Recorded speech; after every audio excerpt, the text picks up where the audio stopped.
बात कर रहे हैं चैप्टर 3 कोऑर्डिनेट ज्योमेट्री। तो कोऑर्डिनेट ज्योमेट्री की क्या ज़रूरत है, क्यों हम उसको पढ़ते हैं, उसको हम समझ लेते हैं।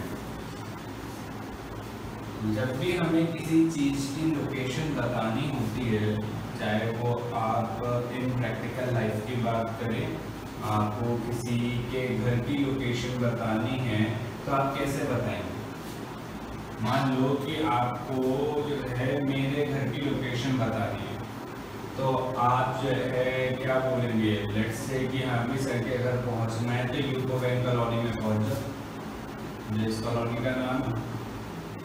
अब यूको बैंक कॉलोनी में वो आए, अब इस गली में कितने हाउसेज हैं, ऑलमोस्ट 8 to 9 हाउसेज हैं। अब वो इन 8 to 9 हाउसेज में से कैसे पता करेंगे, तो आप फिर उन्हें क्या बताएंगे, या तो आप हाउस नंबर बताएंगे या आप उन्हें कोई और तरीके से बताएंगे कि भाई लेफ्ट हैंड पे 3rd हाउस उनका है, या उनके घर के बाहर रेड कलर की कार खड़ी है। तो कहने का मतलब आपने किसी को मेरे घर की लोकेशन बताने के लिए कई सारे रेफरेंसेस का इस्तेमाल करा। रेफरेंस का मतलब लोकेशन बताने के लिए कि किसके पास उनकी लोकेशन हो सकती है, उसका इस्तेमाल करा, यानी कि ultimately you used reference point. तो ये जो रेफरेंस पॉइंट है, यही रेफरेंस पॉइंट का इस्तेमाल करते हैं हम कोऑर्डिनेट ज्योमेट्री। किस चीज के लिए इस्तेमाल करते हैं, to know the location of point on a plane. यानी कि किसी प्लेन के ऊपर अगर मैंने कोई पॉइंट बनाया है तो उसकी लोकेशन पता करने के लिए हम इन्हीं रेफरेंस पॉइंट का इस्तेमाल करते हैं। जैसे मैंने ये प्लेन ले लिया, प्लेन का मतलब मान लो ये एक टेबल है, ठीक है। अब आपके टेबल पर मैंने ये एक पॉइंट बना दिया, मान लो इस पॉइंट का नाम P है। अब मैंने बोला कि भाई मुझे ये बताओ कि इस पॉइंट की लोकेशन क्या है, मैं कैसे ये लोकेट करूं कि ये पॉइंट कहां पर है। तो अब आप क्या कहेंगे, आप बोलेंगे कि भाई ये तो एक टेबल पर एक ही पॉइंट है, आपको मिल जाना चाहिए। लेकिन मैं आपसे बोलूं कि मिल तो जाएगा, लेकिन अगर यहाँ पे 5-6 पॉइंट बना दिए तो मुझे इसकी लोकेशन कैसे पता चलेगी। तो उसके लिए आप किसका इस्तेमाल करेंगे, रेफरेंस पॉइंट। आप रेफरेंस पॉइंट का कैसे इस्तेमाल करेंगे, आप बोलेंगे कि जी एक कोई सा भी आप 2 एजेस का इस्तेमाल करेंगे, कहेंगे कि लेट्स से यहां से परपेंडिकुलर डिस्टेंस मान लो 2 यूनिट्स है, बॉटम एज से परपेंडिकुलर डिस्टेंस मान लो 4 यूनिट्स है। तो आप मुझसे क्या बोलेंगे कि भाई अगर आप इस टेबल पर गए तो पॉइंट P की लोकेशन क्या होगी, राइट एज से 2 यूनिट्स और बॉटम एज से 4 यूनिट्स। बट एक मेक श्योर करना है कि ये जो डिस्टेंस होगा ये कौन सा डिस्टेंस कहलाएगा, परपेंडिकुलर डिस्टेंस।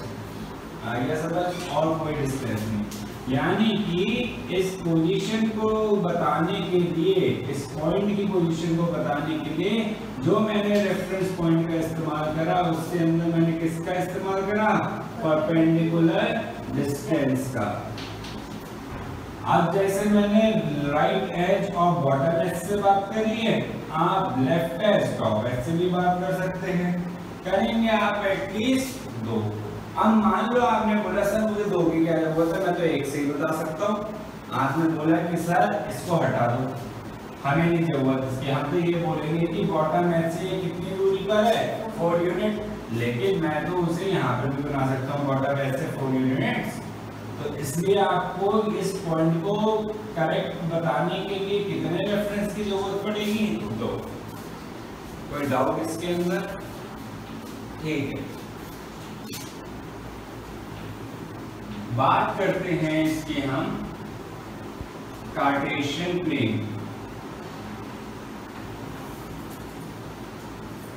जब हम इसी पॉइंट को लोकेट करने की बात कर रहे हैं जो कि कोऑर्डिनेट ज्योमेट्री का पार्ट है, उसके अंदर क्या बात आती है, Cartesian plane. Cartesian plane actual में क्या होता है, हमारे पास एक्सिस होती है। आपने नंबर लाइन तो देखी होगी, नंबर लाइन कुछ इस तरीके से होती है भाई, बीच में 0 1 2 3, कुछ नेगेटिव नंबर्स इधर, है ना। तो मान लो मेरे पास 2 नंबर लाइंस है, कितनी, 2 नंबर लाइन, ये ले लिया।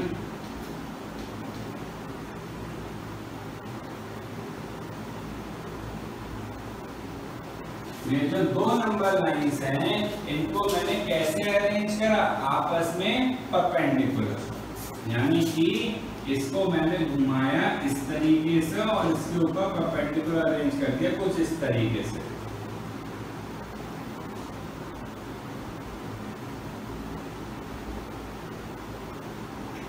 ये यहाँ पर क्या है, परपेंडिकुलर, ये 0 हो गया, 1 2 3 -1 -2 -3, और इसको जब इस तरीके से अरेंज करा तो 0 तो नीचे था, 1 2 एंड 3, और नीचे भी क्या हो गया, -1 -2 एंड -3। ये हमारे लिए हो गया x x डैश, ये हो गया y y डैश। तो ये हमारा क्या है, कार्टेशियन प्लेन है। हमने क्या करा, इन दोनों नंबर लाइंस को एक दूसरे के क्या करा, परपेंडिकुलर रखा, और जब हमने परपेंडिकुलर रखा तो इन दोनों लाइंस ने इस पूरे प्लेन को कितने पार्ट्स में डिवाइड कर दिया, 4 पार्ट्स में, जिसको हम क्या कहते हैं, क्वाड्रेंट्स। और वो 4 पार्ट्स कौन से हैं, first, second, third and fourth. तो कार्टेशियन प्लेन के अंदर क्या होती हैं, 2 एक्सिस होती हैं जो कि एक दूसरे की क्या होती हैं, परपेंडिकुलर होती हैं, और वो जब इस तरीके से बनाई जाती हैं तो वो किसी प्लेन को 4 पार्ट्स में डिवाइड करती हैं, जिसको हम क्या कहते हैं, क्वाड्रेंट्स। और जो हमारी ये एक्सिस हैं, इनको हम क्या बोलते हैं, x x dash, y y dash. आई बात समझ, कोई डाउट इसके अंदर? जब हम क्वाड्रेंट्स की बात करते हैं तो क्वाड्रेंट जो हमारा स्टार्ट होता है वो कैसे स्टार्ट होता है, तो अगर आप देखेंगे तो ये जो एक्सिस है तो इसके अंदर यहाँ से लेके यहाँ तक कैसी है, पॉजिटिव। सारे नंबर्स कैसे हैं, पॉजिटिव। तो इसको हम क्या बोल सकते हैं, पॉजिटिव एक्स एक्सिस। यहाँ से लेके यहाँ तक कैसे नंबर्स हैं, पॉजिटिव। और कौन सी एक्सिस पर हैं, y, तो इसको हम क्या बोल सकते हैं, पॉजिटिव y एक्सिस। नीचे आएंगे तो यहाँ पर किधर है, नेगेटिव, कौन सी एक्सिस कहलाएगी, x एक्सिस।